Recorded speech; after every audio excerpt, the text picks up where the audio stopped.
And good morning, good afternoon, and good evening, everybody. Welcome to another edition of GMAT Club's YouTube Debriefs.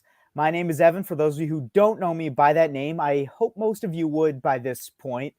My form name is Nightblade354.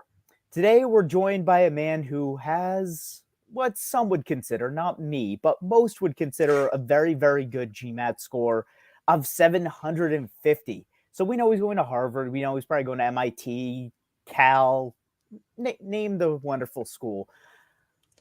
And we're going to find out how he was able to get that score. Before we do, to every single person watching this video, I put out an Instagram story. I don't know, our social media person did the thing. So I just sent it to her and she helped me with it. We at GMAT Club have a very unique relationship to the Ukrainian people. Our founder, Bibi, is Ukrainian. Some of our Tejas, but you don't have to mute yourself. You're good. Okay. Our founder is Ukrainian. We have coders who are Ukrainian, and we have members of our group who are Ukrainian in terms of our user base. To everyone who watches this video, we usually get about 2,000 to 3,000 views in the first week. If every single one of you donates $5, we're 60% of the way there. So if every one of the first 2,000 people who watches this video donates $5 to our campaign, which is the Ukrainian foundation that we're donating to, it goes across multiple charities. You can choose the charity that you want to donate to. As it says below here, I hope you guys on YouTube can see that.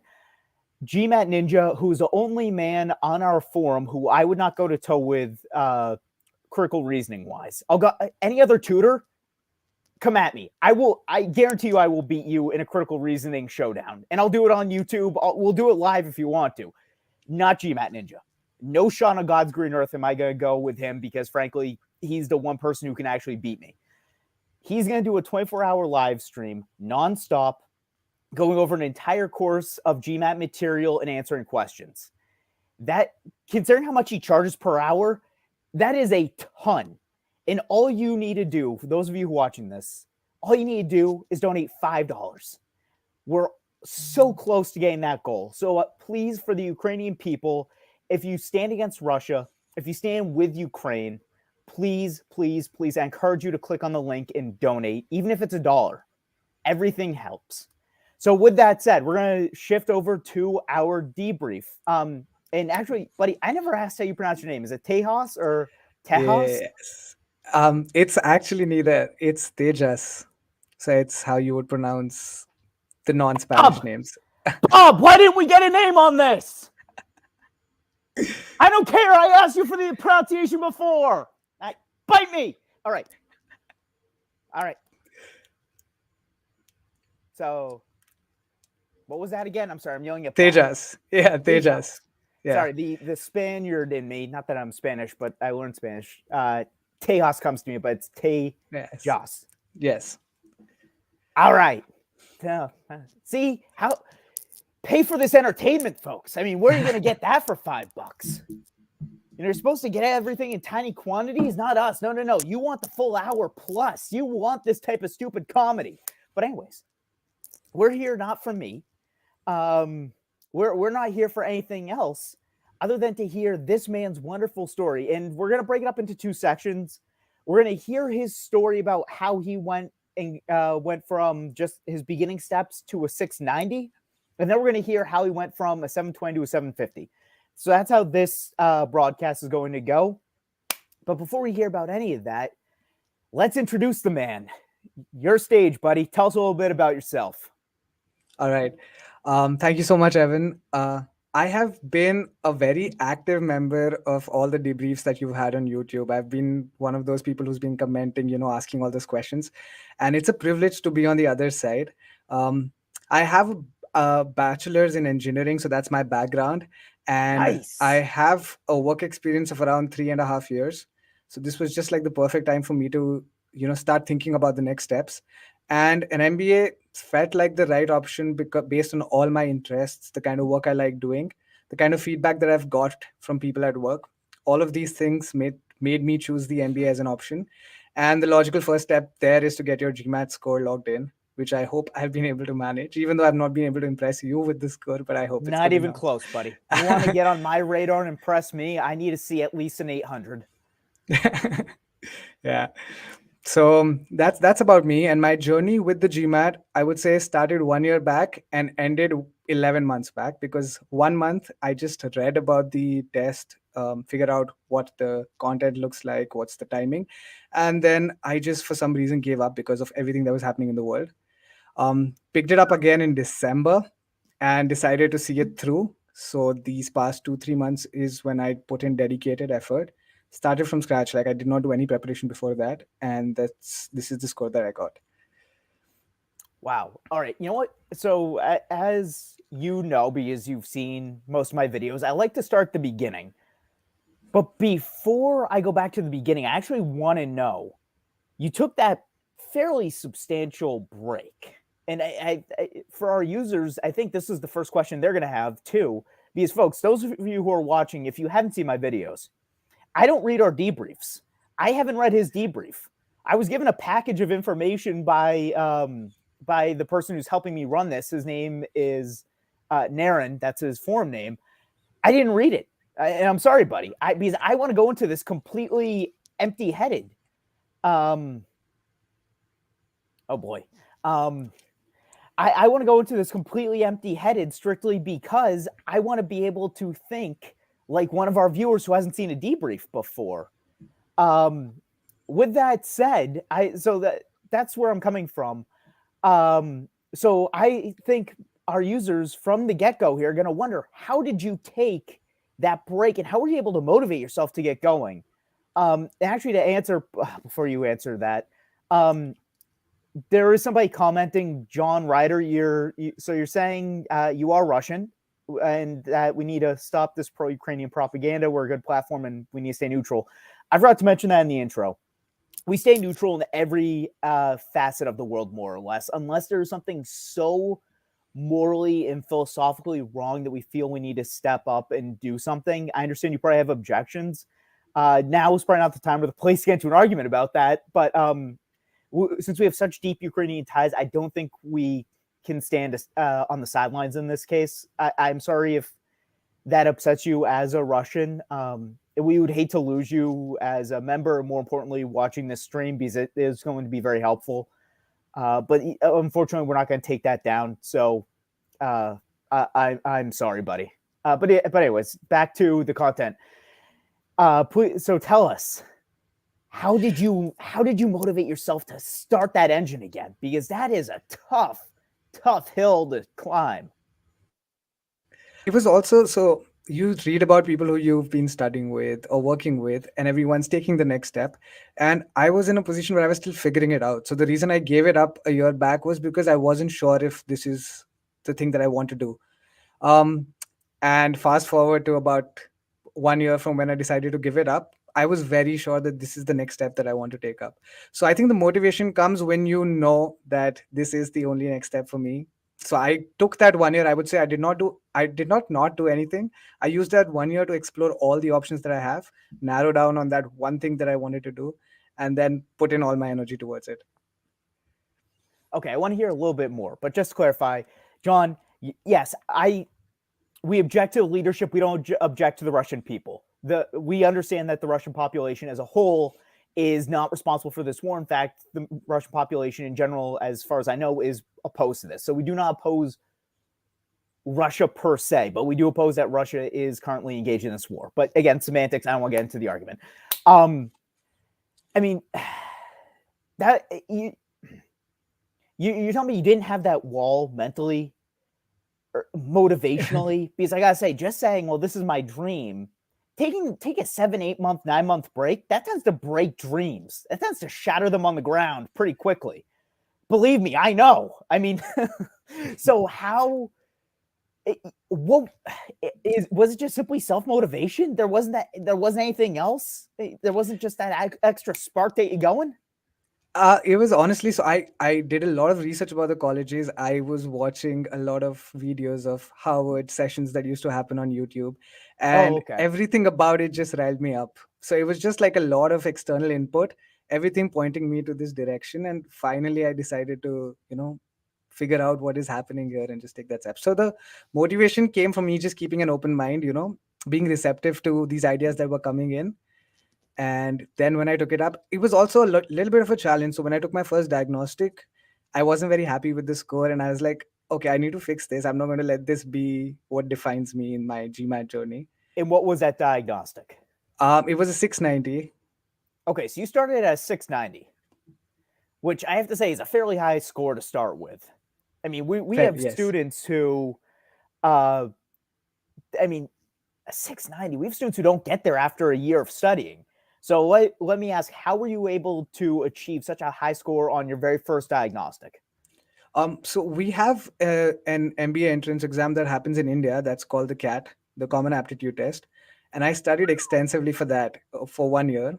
And that's where I put in a lot of effort, and I managed to get into the 99 percentile there. So I had a strong foundation from that side. So getting to the 690 was easy if you're from a background that I was from, because you'd see that the most overly represented demographic, the Indian engineers, they do tend to get higher scores generally also. So my Okay. foundations were clear. That was the reason why I was able to start off with the 690. But there was a lot more work to be done to reach Well, plus 700 plus. so let's pull back 1 second. So this was a 690 that you got basically a year ago, correct? No, this was, so I did not even give the diagnostic. I had just read about the exam. The 690 happened in January, first Of week of this Jan. year. Yes. Wow. So you read about the exam a year ago and said, okay, this is what I want to do, but okay.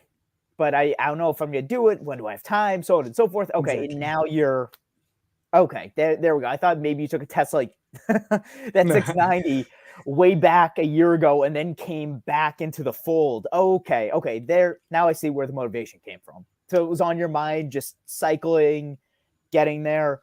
For that 690, what was the breakdown? Quant, verbal, or do you not remember?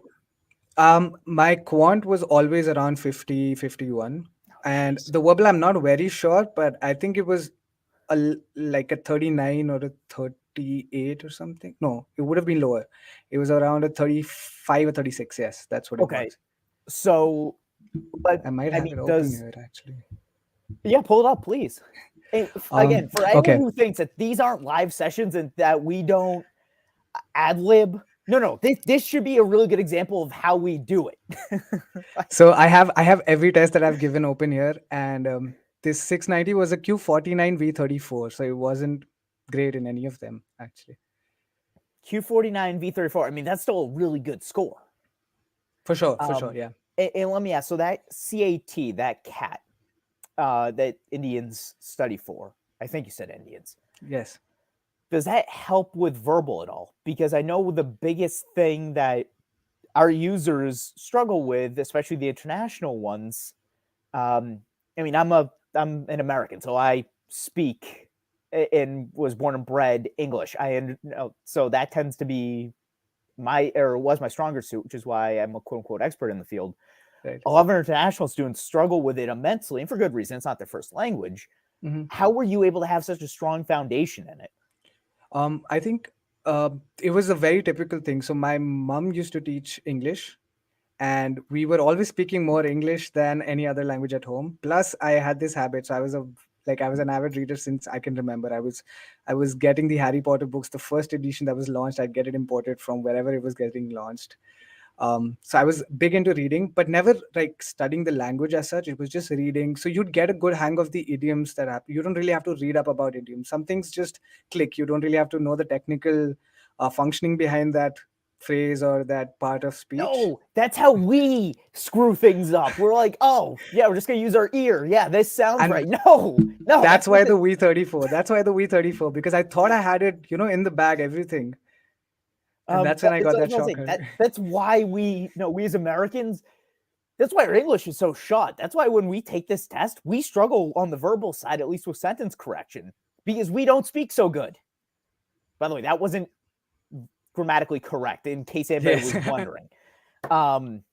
Just saying. So okay, so you almost were a native born speaker. I mean, you weren't, but you were close enough where your mom taught the language and you were surrounded by it from a very early age. That's true. Yeah. Okay, so our users cannot relate to that most likely. So we're gonna skip that part then. Well, no, actually, we're gonna have to focus on how you built your front. But Evan, just one thing. I feel like even despite all of that background, a lot of people follow the same thing. A lot of people on the chat might be people who read very regularly, and there was like I would speak to a lot of people who had a similar background and still struggled with verbal, like during my journey. So that was also there. I wasn't very good at verbal to start off. I meant we're not going to like diagnose that here, but when we For sure. talk about how you were studying to get to that 750, that's when we're gonna bring it up. All right. Someone's asking about your debrief link. I actually don't have that readily available to me. Yeah. Would you mind posting that? Let me see if I can. I have everything open up. Let me just see if I can find that too.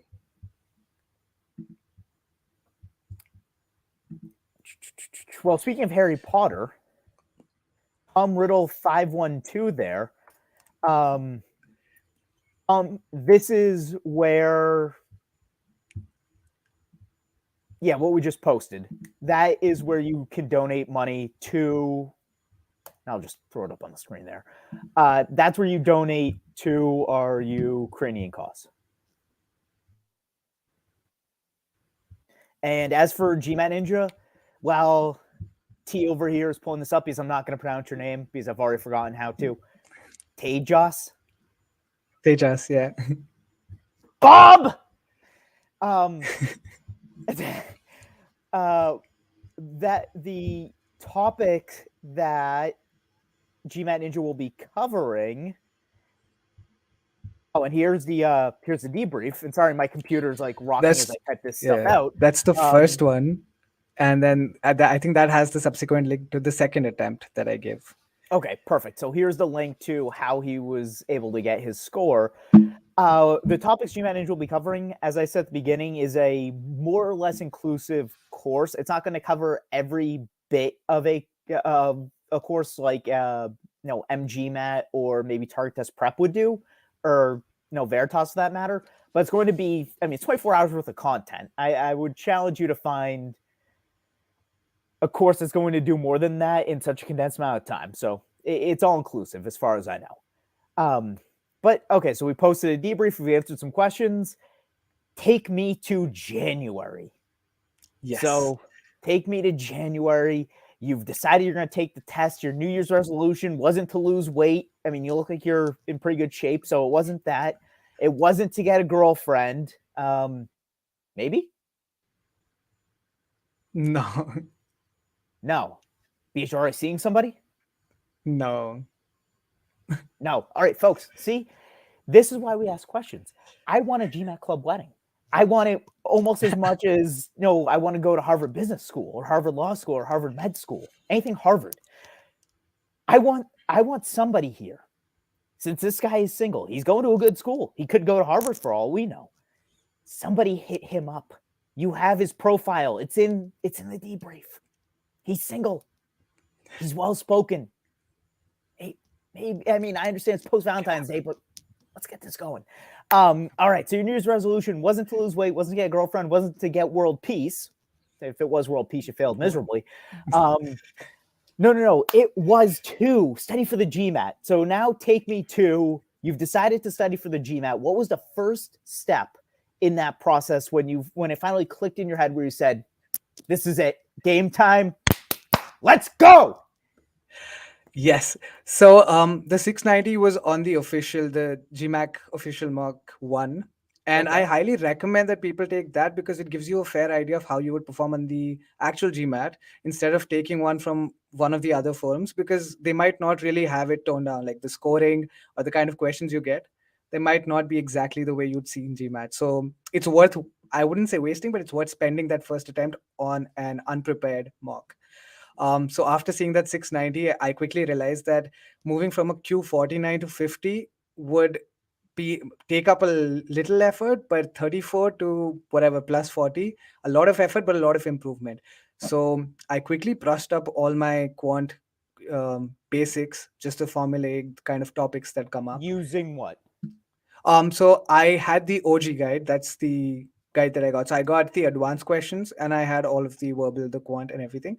And they come with those codes so you can set it up online. I never Mhm. actually used the book. I would just create tests, skip the easier ones because I didn't want to spend. And I think that's the entire theme of my overall preparation. I did not waste time doing something that I already knew. So I would do the tougher questions, moved on to the advanced ones. So that was where I was practicing any topic.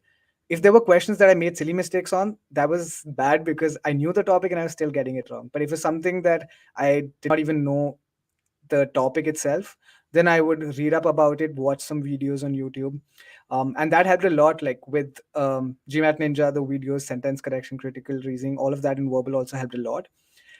So after that, I think about a month's prep, maybe about 15, 20 days. And then I started giving regular mocks.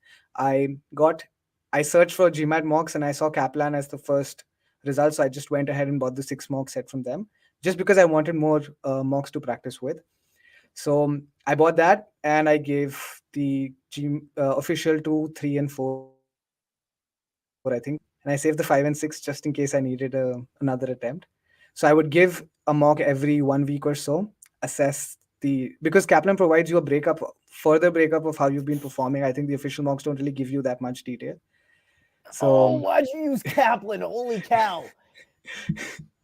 You may be but their only success story. really, Oh, not to judge. Please continue.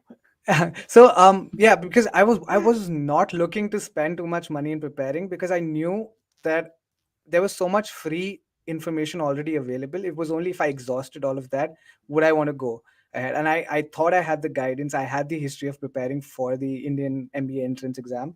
Mhm. So um so I would go through the questions, and if I noticed that I was lagging in, say, SC, I would not just start practicing every question in sentence correction. I would find the specific topic that I was lagging. I have a board where I've written, so clauses and parallel structure was something that I was struggling with a lot.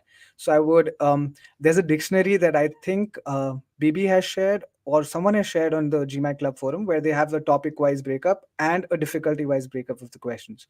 So I would pick up questions from clauses and parallel structure and practice those extensively. Same thing with RC, same thing with um, CRs, everything. So for CRs, I had issues with logical flaws. That was something that I was struggling with a lot.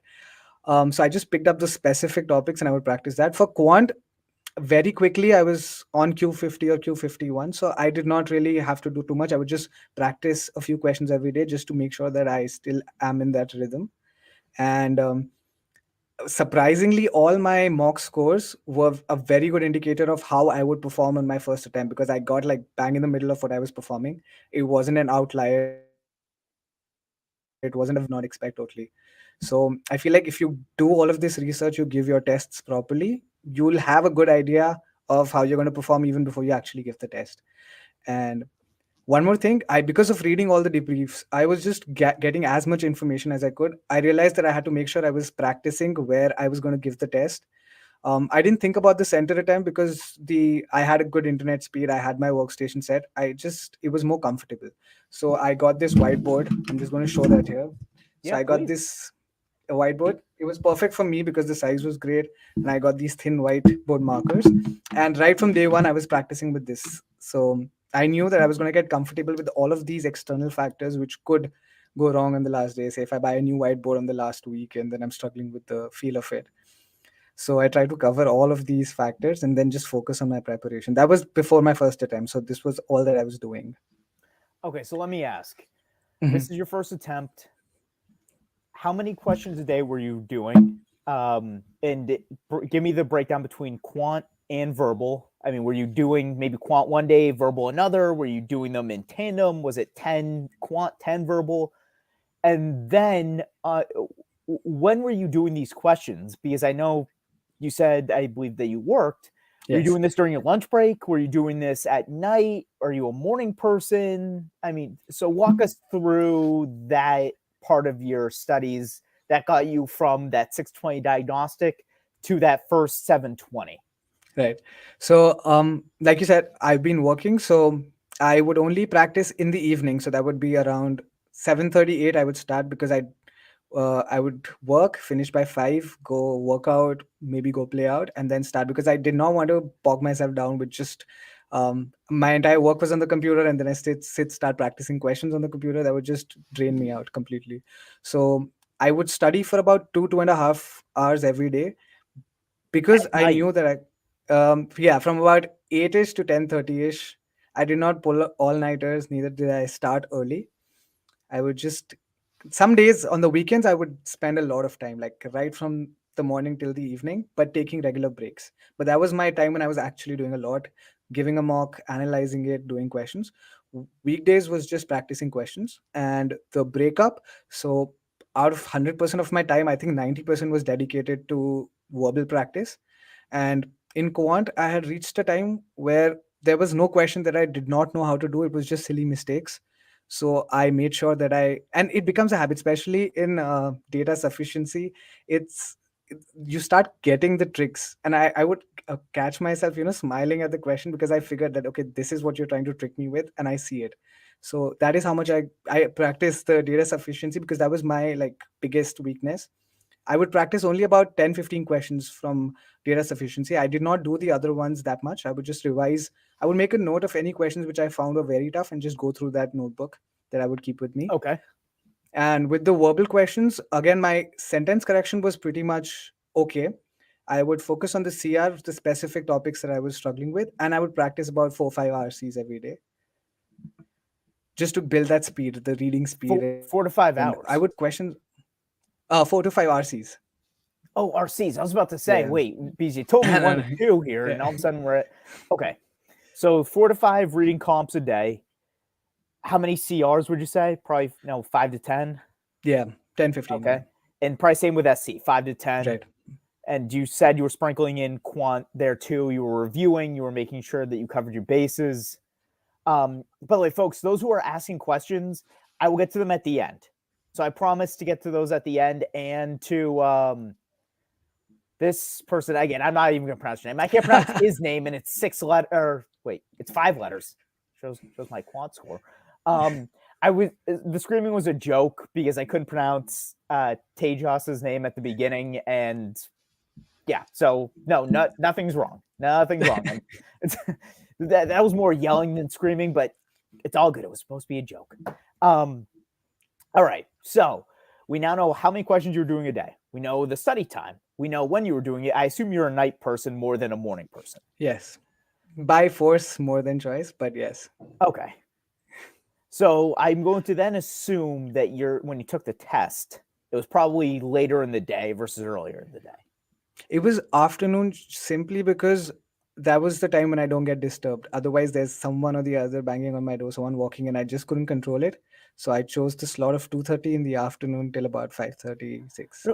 But that's an important thing to note. If you're a morning person, take the test in the morning. If you're a night person, take it at For night. sure. If you know there are going to be people around and you don't want that distraction, do it at a different time. That's a fairly important thing that people don't necessarily think about until test day or until after they've registered and they say, oh, shoot, this is going to work. Exactly.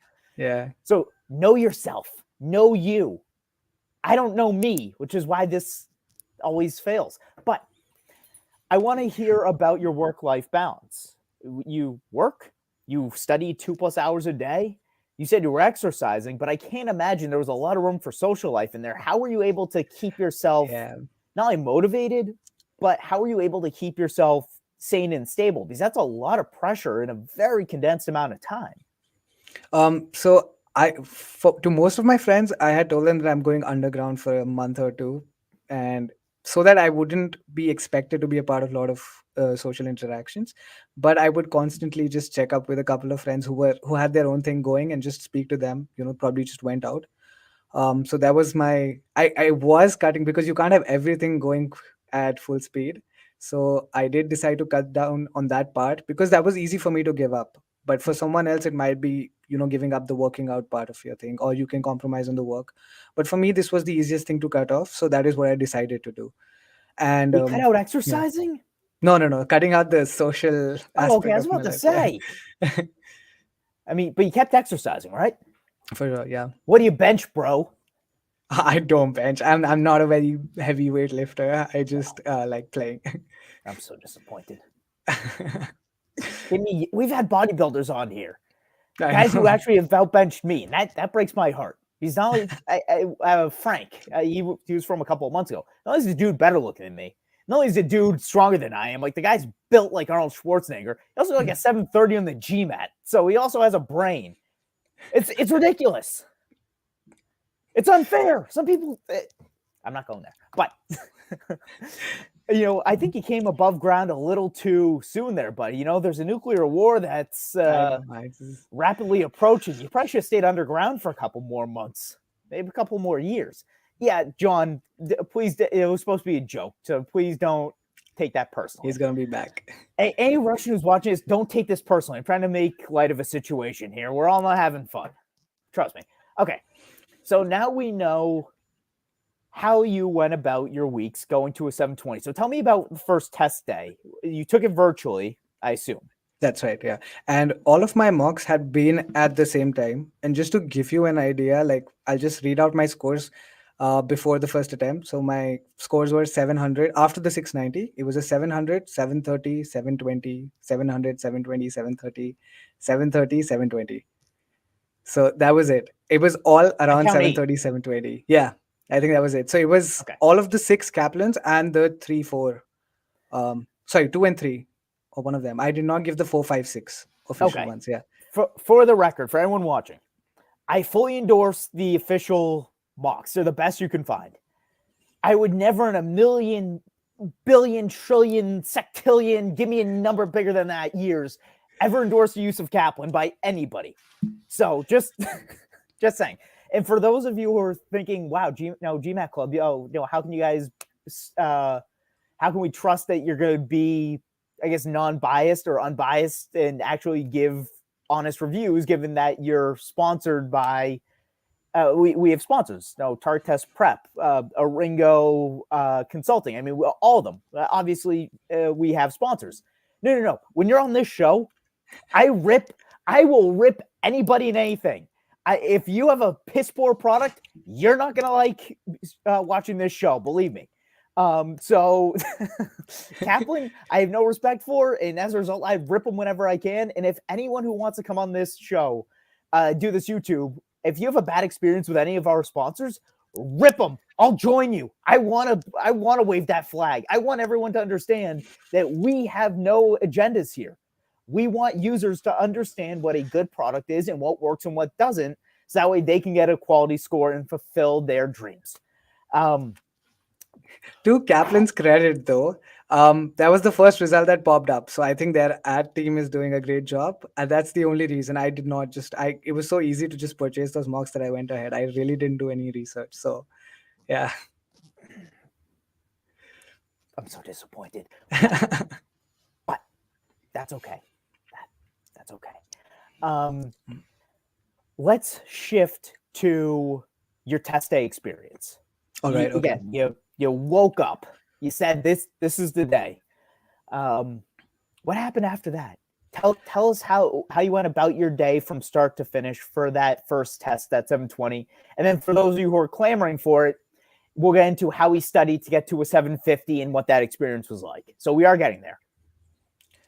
So it was 30th of Jan, a Sunday. So I woke up without the alarm. I just woke up whenever I opened my eyes, and I'd read a lot of debriefs that mentioned that don't study too much. So a day or two before that, I had stopped studying. I was just revising that notebook that I mentioned earlier, right, with the tough questions and all the last minute notes that I made. I was just going through that, making sure that I've covered all the silly mistakes that I was making.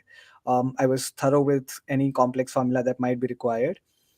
Just those points which are very personal to me. Like if someone else read it, they would be like, why are you practicing this stuff? But it was something that I was struggling with a lot. So I made a note of that.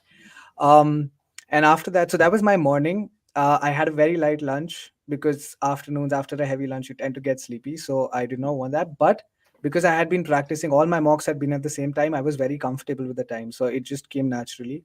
It was at 2:30. I sat down.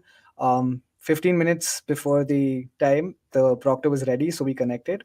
And this was the first time I was giving it. So there was one software that they required to be installed, which I wasn't aware of. So there was this meeting software that we set up, and I started with the test. Right. So one thing I want to call out is the first 4 or 5 of my mocks were order of quant first and then verbal.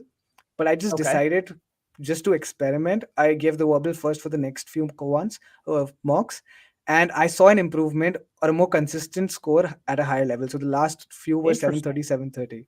So I figured that that was working well for me, and that is why I decided to give the first official attempt also in the same order.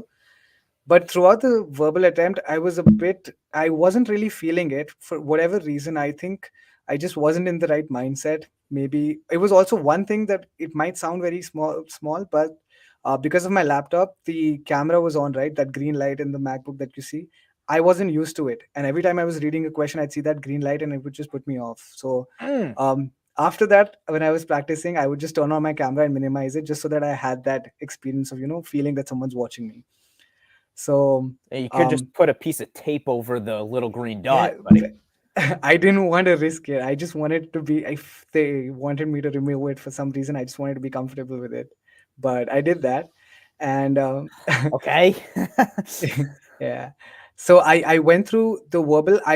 And someone had told me that if you see a bold-faced question in CR, that means you're doing well in verbal. So I was just hoping that I see that bold-faced question so that I know Yeah, I'm doing it's kind of a decently well. rumor, but Yeah, but it worked for me because in the second time I did see it and I got a good score in verbal. So, um, but after that, I wasn't very happy with verbal. I took that 8 minutes just to calm myself down because I knew Quant was good. So I was like, even if it's borderline verbal, at least I can make it. So Quant was the same. Mhm. I didn't feel any questions were tough. I finished well in advance. I finished like 15 minutes in advance. For some reason, I was just going through every question very quickly. um, and then for the AWA session, IR was, I thought it was tough, but I ended up getting a 7, which was still fine. I thought I'd get That's like a very 5 or high. 6. Yeah. And then for the AWA, I had just read that there's a format that was there. I just read a couple of topics beforehand so that I knew in my mind what I would write. Chinese Yeah, burn. the Chinese burn theorem. Yeah, whatever. So I read about that. The topic was something that I was very familiar with, so I was able to express it nicely, have really nice points, and I got a 6 in that. So overall, I think the only thing that I was struggling with, like everything else was as I would have wanted it to be, but the verbal section, the way I struggled, I could never really, come back with that focus during my first hour of the test. So that is why the reason why I booked it right when I could. There's a 16-day window, right? And whatever the next Sunday was is when I booked it because I knew that was the only thing I needed to fix. There was nothing else that really needed work. I needed to stay consistent, but did not need to improve so much anywhere else. Okay, so two things I want to highlight to unpack, so to speak. Mhm. The first thing is you were taking mocks around the time that you knew you were going to take the GMAT, and that can really help your mindset. That like just that consistency, you're almost training your body not to get nervous. You're saying, no, we've done this before. Just another test. So that is incredibly helpful, and also teaches your body the endurance it needs. Exactly. Um, Shoot, there was one more thing. Was that, and if I remember, I'll come back to it. But either way, I think that was the most important aspect of that. Where, it was the fact that you were changing between quant and verbal the Yes, sections. yeah, the sections, yeah. Folks, choose what feels right for you. Experiment a little bit. I mean, if you want to, for example, if you're better at verbal and you want to lead with your best foot, do that. Or, conversely, maybe if you're good at verbal and you want to just get quant out of the way and know that if you killed it, you're going into verbal on fire and you're going to just, you're getting that good score, do that. Experiment to see how your body reacts to it. There's a reason why you can choose. So that was also really good. Now we're shifting. You've got your 720, which is a good score, to say the least. I want to know why you decided that you needed to retake and try and get a higher score. Was it that you knew you could do better? Was it that the colleges you were looking at needed a higher score? What was going through your mind? It was a little bit of all of that actually. So I knew that I did not want my score to be a factor based on which they would reject me. It shouldn't be like they see the score and they're like, oh, this guy needs to be put on the side. So that was one reason. I did a little bit of research. I wasn't aiming for a 780 or 790 without which I would keep attempting it. It wasn't that. I thought a 750 or above would be great. So my target was based on my performance, a Q50 V42 was what I was targeting. because Okay. I thought that would put me in place. So it wasn't even a score in mind. It was more sectional scores because I knew this was something that I can achieve. I did not want to set targets that would seem too daunting, and I would just stress myself out just looking at that goal that I had in mind. So the reason I took the test again was, one was because I knew that this was not a very good score from the background that I was coming from. It's below average to say the least. Um, and the second reason Below was average. Come on. It's a from my 720. demographic. Yes. No, and for sure I don't want to put this score down at all, because I knew it took a lot of effort for me to reach from that 690 to 720. And seeing that 720, I was happy because it was exactly the way I'd been performing in my mock. So in a way, I knew that I performed the way I had studied. So there, it needed some extra effort to reach that next step, and I was willing to put in that effort. That's the reason I signed up. And the second reason was definitely the faux pas that happened with my verbal section, where I knew that it wasn't the best day, and that had been my mock performance till then. Either it was a good day for quant and a bad day for verbal, or the other way around. Somehow I hadn't been able to maximize both, and that's what happened in the first official attempt also. Okay. I understand. So now you got that 720. We've rationalized that we're going to take this test again. Did your resources change? For example, you told me that you're using the OG for quant and that you were using OG for verbal. You said you used GMAT Ninja's videos for critical reasoning. I think you said reading comp as well. Did your resources change? Did your studying habits change? Did anything shift from 690 to 720 to 720 to 750? Yes, one thing was, so for some reason, everything that I had read till now, I had somehow missed reading about the error logs being so important. So even though I was tracking my error logs, I never really visited them again. And when I did, I realized that till the last day of the test, I was making the same mistake with the same topics. um and it was great to see that, because I knew that, okay, this is where I need to work on, like this is what I need to work on. I don't have to search more for it. So I went through my error logs, um and I found out again, I saw that there were specific topics within SC, RC, and CR where I was struggling. I practiced those questions. I Mm-hmm. also, one more thing was, so I wasn't doing, I was doing questions, but I wasn't doing tests. So during my official attempt, I felt like even though the difficulty was more or less the same, but because of the added pressure of it being a, official attempt, you Mm-hmm. somehow just double check every answer that you mark, and those 5 seconds also add up. Yes, So they do. yeah, and I had to guess even on like the last two questions for verbal, even in my first attempt. And that is why I felt like, because I was not practicing with a time limit, I was just doing time per question. So we have that timer feature in Yep. GMAT. So I was using that, but I wasn't doing a test, an entire set of questions. So that's what I started doing. I started setting a timer, and I made sure that if the time allotted was, say, 40 minutes, I would try to finish in 35 or 36, because I knew that on the day of the test, it would get pushed to that 38, 39-minute mark. So that was one thing. And again, it was just verbal practice, because I was struggling with getting comfortable with the question types. Mm-hmm. So I did these tests which got me comfortable with the flow of questions, seeing one question after the other without taking a break or without stretching out. And I think that's what helped me keep my focus, because as soon as you start the test, you don't have any warm up, so you just have to get into it right away. And this helped me out a lot. So this is what I focused on.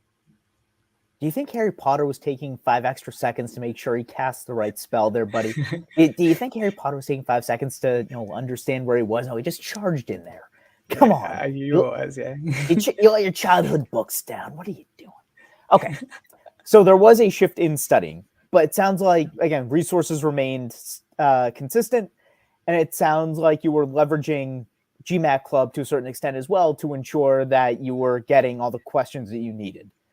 Um, how were the mocks? Because you said the first one you were really in that range, getting a 720 ballpark, and oh look, you got a 720.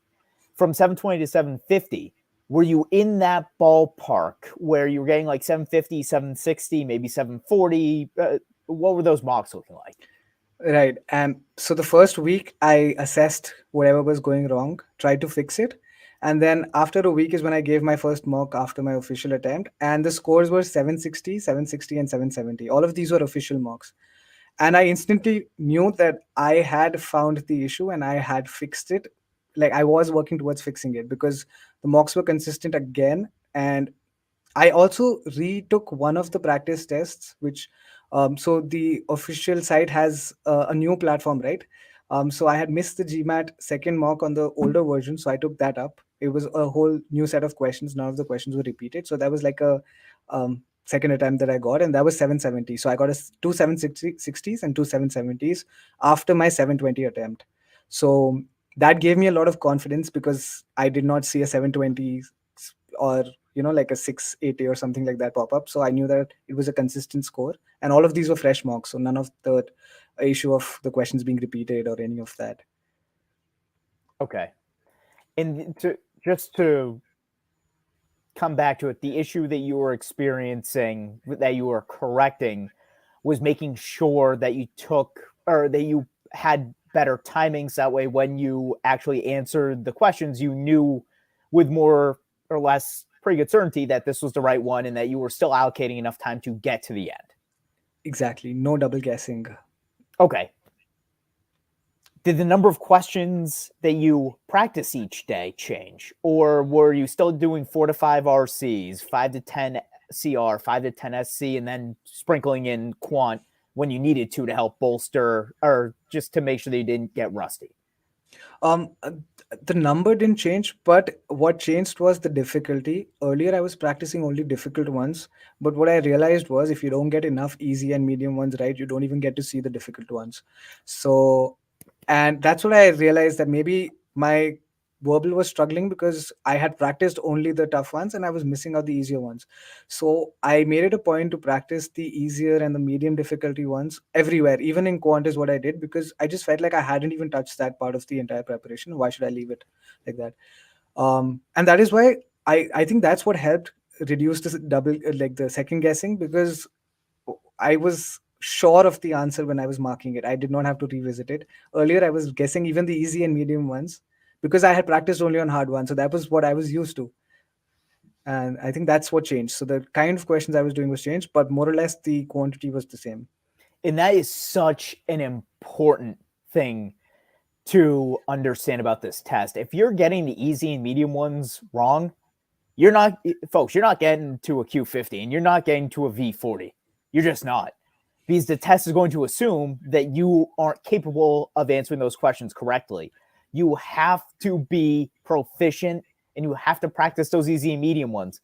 Even if you think it's a waste of time, use them as an ego boost. Just say, "Yep, yeah, this is good. I'm I'm feeling confident. I'm feeling happy inside." You can't ignore them, because if you ignore them, the test is going to hit you in the face and you're not going to know what hit you, literally. So don't ignore. Yeah, and if you find it too easy, a challenge that I would give myself is maybe do it in half the time. So set a 45-second or a 1 minute timer for yourself instead of the usual 1 minute 50 or two. And it was embarrassing. I never told this to anyone. Now I'm saying it publicly. But when I was practicing questions, there would be a lot of times when I would get a question wrong, and I was surprised that that was tagged as an easy question because I was finding it so difficult to solve these, and that again gave me a reason to practice easy because out of maybe for a tough question set, every fifth question would be very difficult. Maybe in an easy one, every 15th one would be very difficult. But you have to fix those 15th ones also if you want to reach a or a V40 plus or a Q50 plus sort of Oh, score. and by the way, you shouldn't feel embarrassed about that. When I was studying for the LSAT, that is not computer adaptive. It's a single test. But what happens is the questions go from easy, so there are 35 questions. If my memory serves, geez, it's been a while, per section. And so as you go through the critical reasoning section, the first question is easy. The last 10 are supposed to be really challenging. And there's always that one in the first 5 that goes from very easy to medium-ish. And your mind isn't ready for that transition. And you sit there and you say, oh my God, I should be able to get this. Why can't I get this? So, I mean, we've all been there where like that wasn't an easy question. This was a hard question. Don't tell me this was an easy question. And the inverse goes for the hard questions too. There are hard questions where you answer and you're like, wow, that was easy. For sure. Yeah. And then you look at it and you're like, wow, this was 95th percentile, 85th percentile. Everyone else is a moron. So it works both ways. There are strengths, and that's a reflection of your strengths and weaknesses. Not everyone is going to be able to do that because it'll appear in different forms across different questions. Okay, so now test day, Yes. 7:50 time.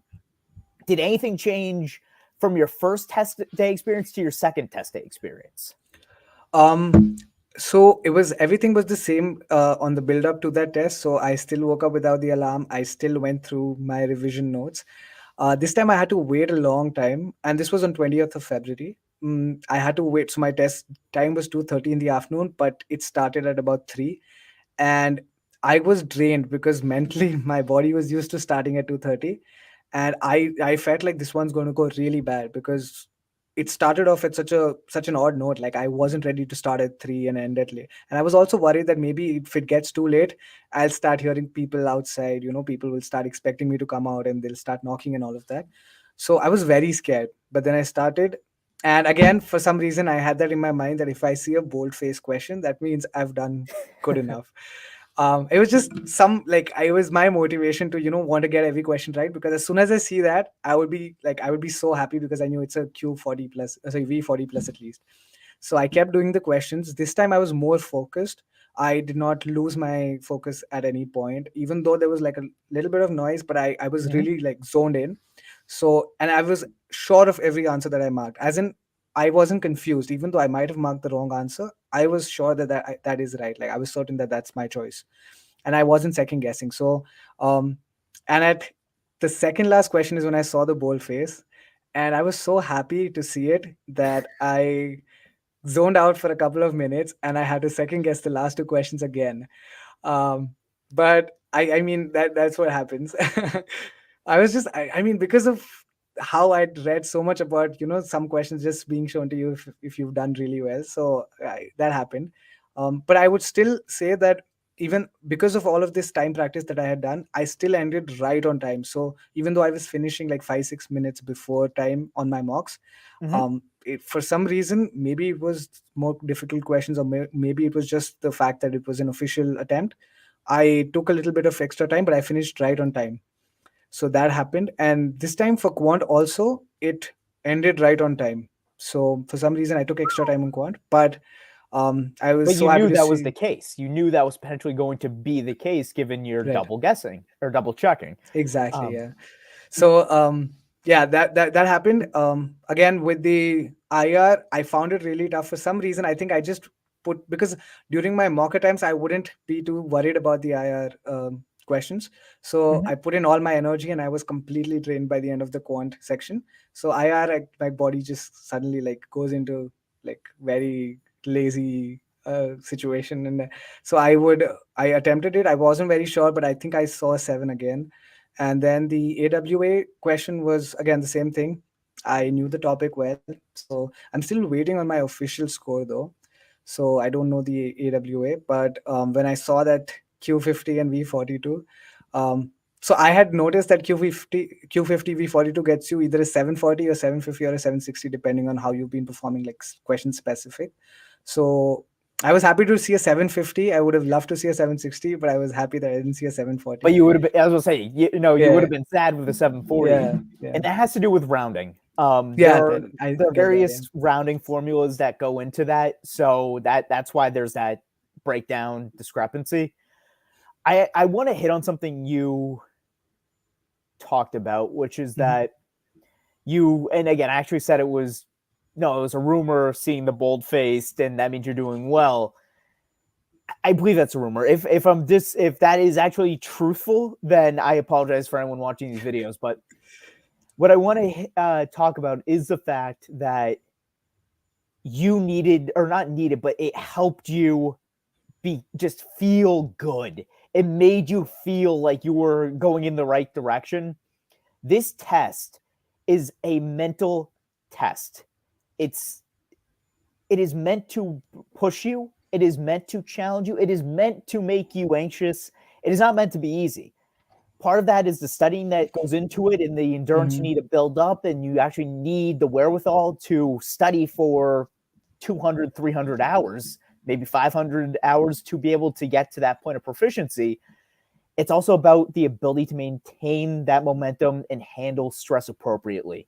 So find that one thing, or multiple things for that matter, that make you feel good. So if it's seeing boldface and saying, "Ooh, I'm on the right track here," do it. If it's looking at a question and saying, "I don't know this," okay, good. That means that this is a tough question, and that means that I'm doing well. Good. Motivate yourself through that leverage. Do whatever you can to keep yourself happy and excited and thinking positively. Because the minute it goes the other direction, you're I don't want to say you're screwed, but I mean you're in a world of hurt. You're going to probably be disappointed. So that's awesome stuff. For sure, yeah, I completely agree. I have a friend who used to keep his favorite chocolate or something for every break that he used to get, and that was his motivation. So he would just rush through the attempt just so that he could go have that chocolate. So you have like people find their own sort of motivation and stick to it. Okay, carrot and stick. You know, some people want the carrot, some people want the stick. Um, I did something similar. I had candy. I mean, I had chocolate. Now it wasn't anything special. It's Hershey's, but I mean, I had Hmm. some pieces of candy. Oh, you know what? Actually, during one of my attempts, I had mini M&Ms, which Okay.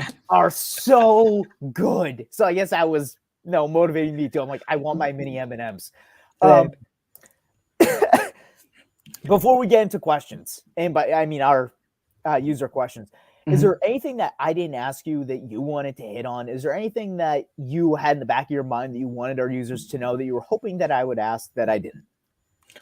So I saw a couple of comments while we were talking about people who started off, say, with a as low as a 450, 500 sort of score, or with the Plenty six of hundred, people six do. fifty. Yeah.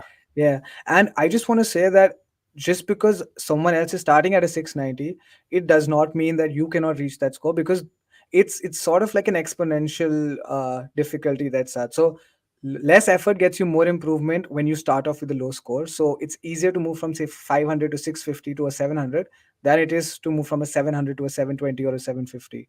So wherever you start, that is definitely not the definition of your end point. It's just you figure out, if you start at 500 and you study like someone who's got a 700, then you are not going to improve. So find where you are, figure out what needs to improve there, and then start building up. I think that's the most important part. People tend to focus on strategies that don't apply to them at that moment, and that's where you don't see improvement even with a lot of effort. And to your point, so we've had people on. My last debrief was somebody who had I a 350 point 300, yeah, increase, yeah. something like that. And one of our moderators, I actually need to get her on here. She uh, she's been plastered all over the internet. Oh my god, what was it? She had like a 400 point increase or something insane. Maybe a 450 point increase. You, where you start, to your point, is not where you finish. This test is not intuitive. Sometimes people need to be shown how to study. You need to understand what the test is asking you. You need to understand how to answer the questions. That way you can then go from a 300, which means you probably don't know anything about the test, to a 600 or 700. So that's really good advice. We are now going to go to our user questions. So let me take a look here. There are all the Russian comments. Um, we answer this one. Did you get 690 with no studying? He studied for the CAT or the CAT. We did the debrief. Here's an interesting one. As part of your CAT, did you study for SCRC or CR? Right. Yeah. And I think you also asked me if that preparation helped me with my verbal here. I Yes. think so. How I would compare that test and this test is that the quant there is much more tougher than the one that we see in GMAT. And that's the reason why my quant score was really good.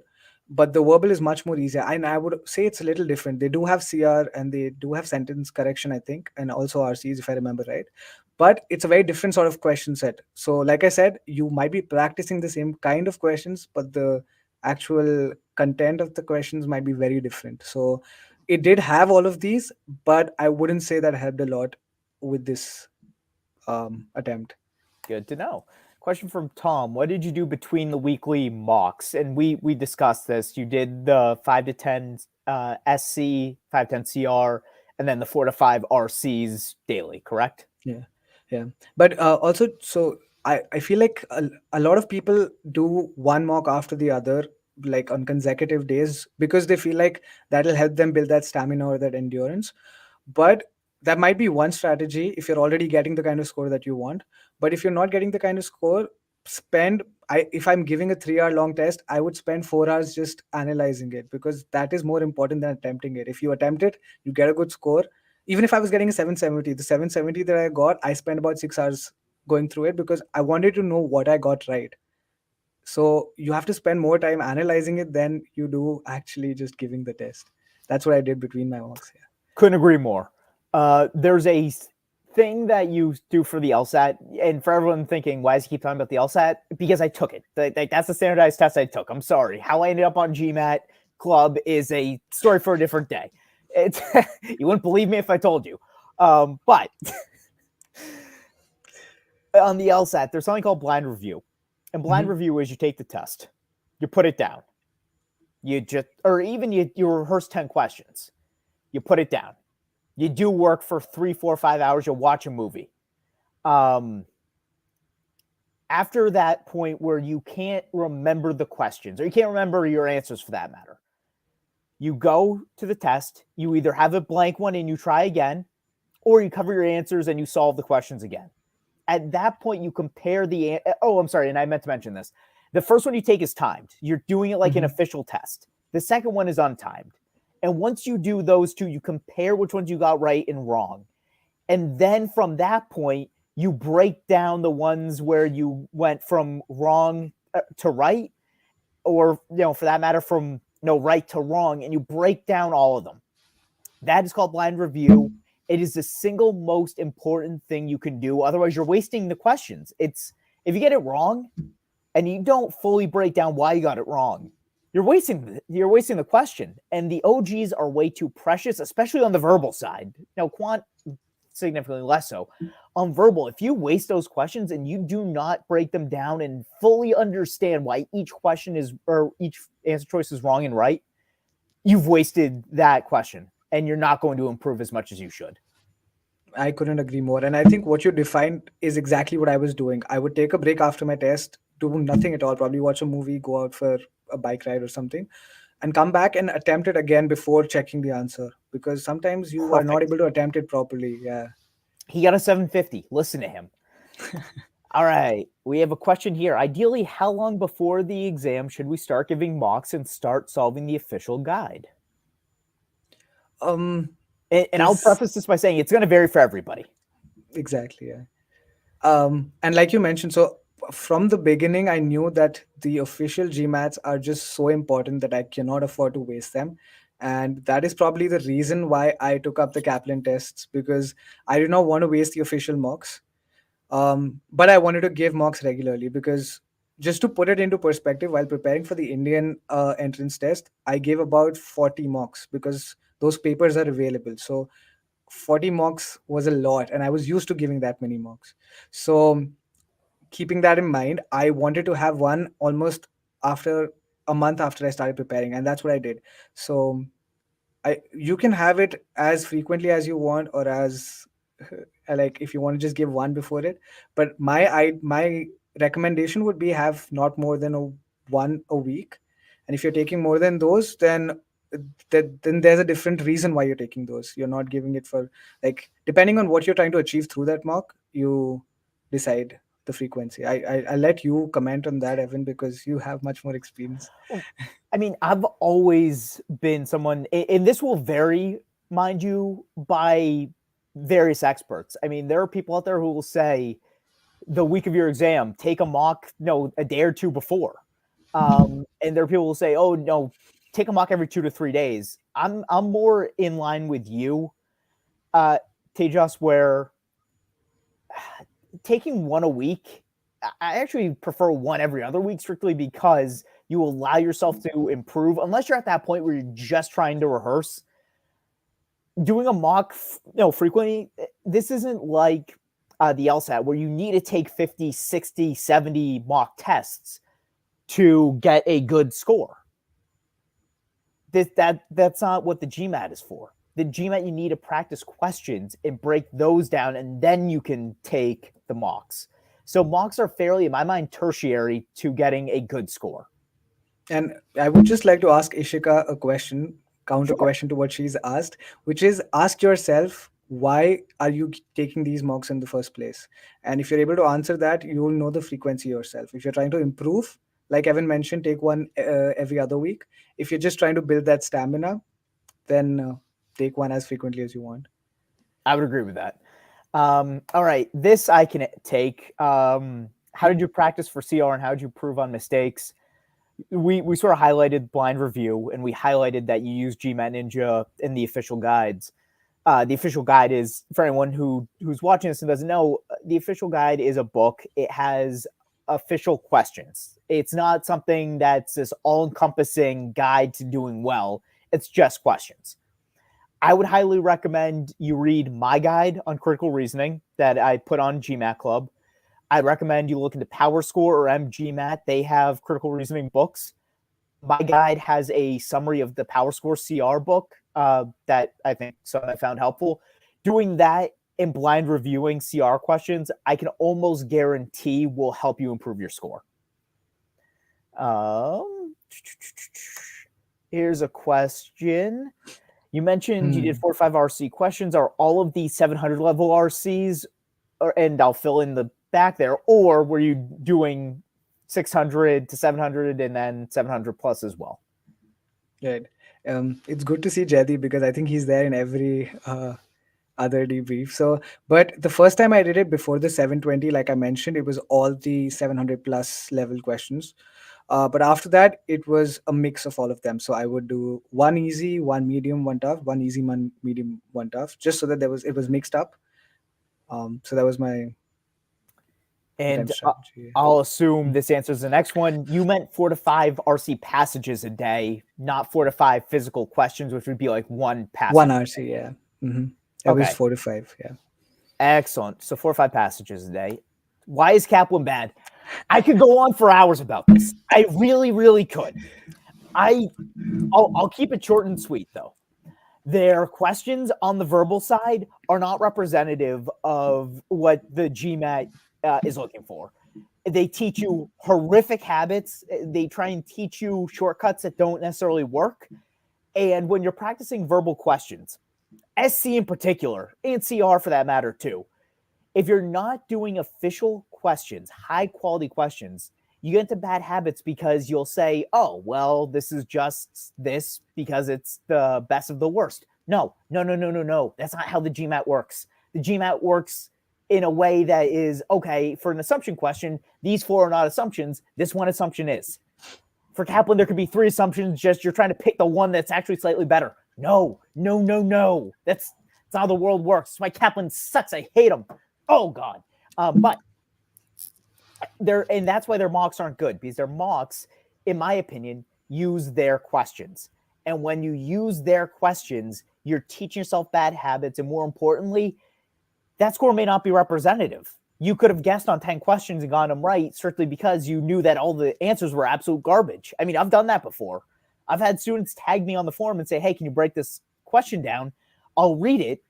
I'll think, what the heck? And then I'll check the source. I'll say, oh, Kaplan, this makes perfect sense now. So I cannot tell you how many times I've done that. And I've refused to answer questions when I'm tagged on them for Kaplan because I could justify 3 of the answer choices and I could obliterate all of them at the same time. That's why I hate Kaplan. Moving on. Which mocks would you suggest? OG, if you need to, I don't mind MGMAT and I don't mind Veritas. Those are the 2 quote unquote bigger companies. I prefer MGMAT over Veritas. Some people say their verbal is a little bit easier, or opposite. Or Quant and verbal, some people think one is easier and one is harder. It all bounces out in the end. They're using MGMAT questions, which I find okay. The verbal, I still take issue with some of them occasionally, but they're okay enough that if you need to supplement your studying, you can use them. But in my viewpoint, unless you're trying, as Tejas said, unless you're trying to build endurance, the 6 mocks should be more, the official mock should be more than plenty. I don't know if you'd want to add on to that. Yeah, and I agree with you regarding that comment on Kaplan's mocks because the options were very ambiguous. And I think that's the reason why I ended up getting a lot of questions wrong and confusing myself. Somehow I ended up still getting scores which are similar to my official attempts. But I, I, I think anything other than the OG attempts would not be the same level. And that's why, because I read somewhere that they spend like thousands of dollars every question. Yeah, I So think it's about definitely, $3,000 a question. yes, if they're spending that much money, then for sure you can't have something that matches up to that level. But I mean, I could do it. I'd do it for free. But all right, next question. Is there a particular strategy that you used for preparing, or was it like you went through the chapter one after another as per the OG? so the OG is good if you have a good understanding of the topics because it gives you a good sort of brief of every topic. So that's what I did. I went through the topics just to know what all other topics that are a part of the syllabus, so to say. But I didn't really study any of those because I was very comfortable with almost all of them. So I did not do any preparing, so to say. I just was aware of what kind of topics are asked so that I suddenly don't see a log question or some sort of trigonometry that comes up. But that was it, just to be aware of it. I really am not the best person to provide advice on the quant section because I really did not prepare for it. All right, fair enough. Our next question comes from a name I can actually pronounce because, again, I butchered your name and it was 5 letters. I'm not doing anybody else's, except if they're of Anglo-Saxon, like European descent, which Vincent Close. No, that's fine, easy. What is your secret for reading comprehension? Reading the questions quickly and answering questions accurately? My so what I would do was, this is my strategy, I've never tried anything else, was read it quickly and read the question. And because I would make a note, I actually, that's the only section that I in the verbal where I used my whiteboard.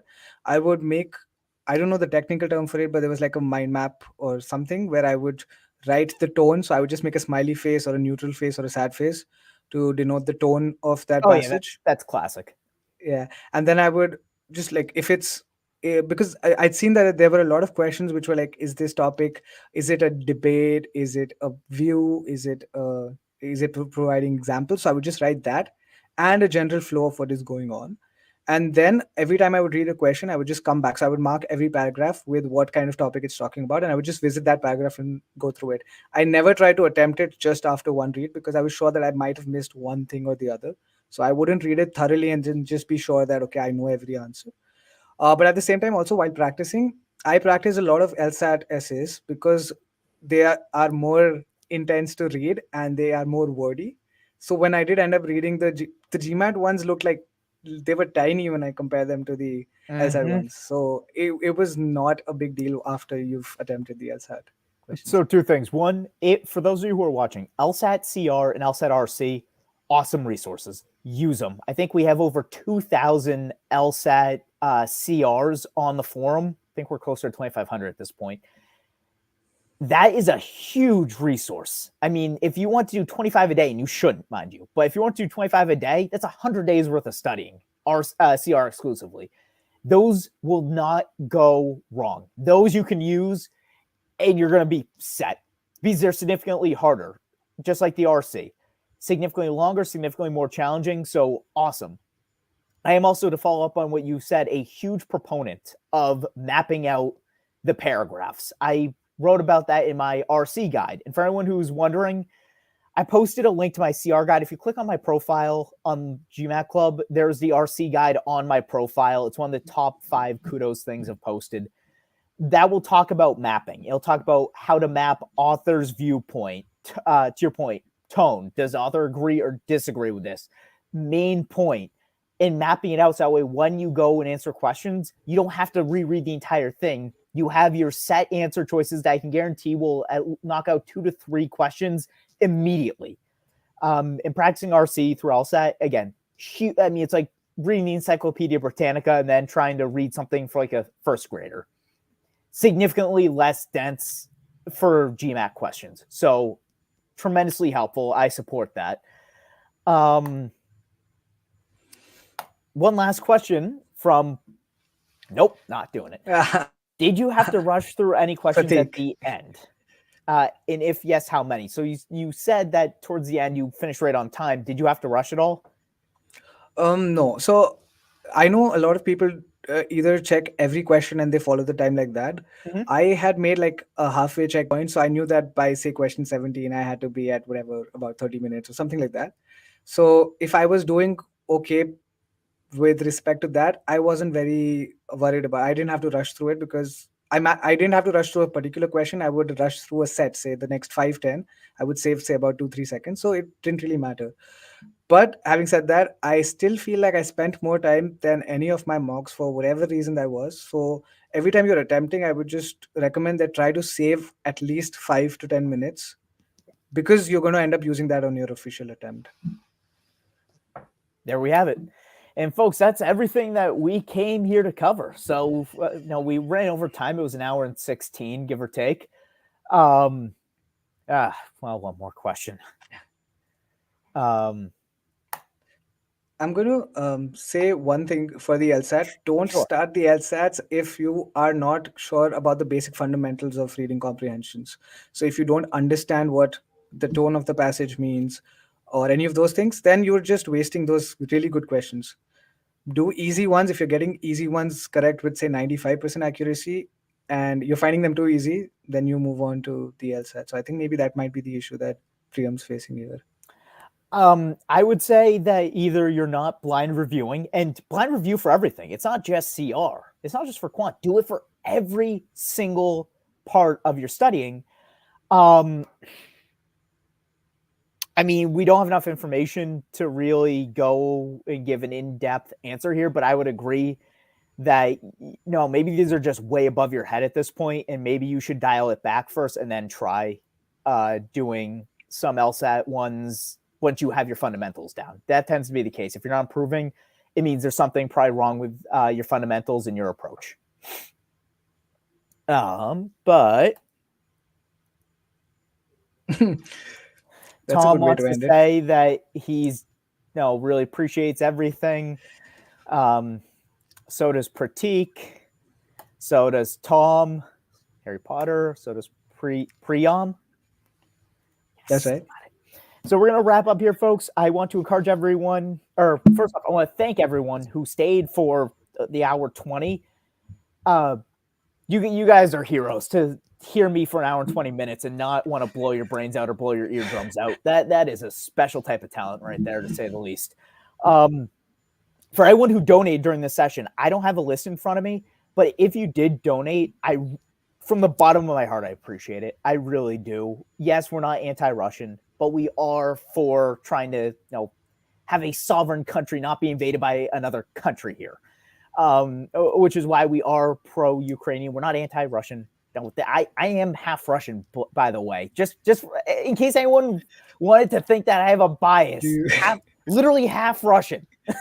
Why did you save that information till now? You should have told I didn't think it was pertinent at the time, but now that we're at the end here, I am, there is that side of me. Most people can see it, others can't. So just so it's out there.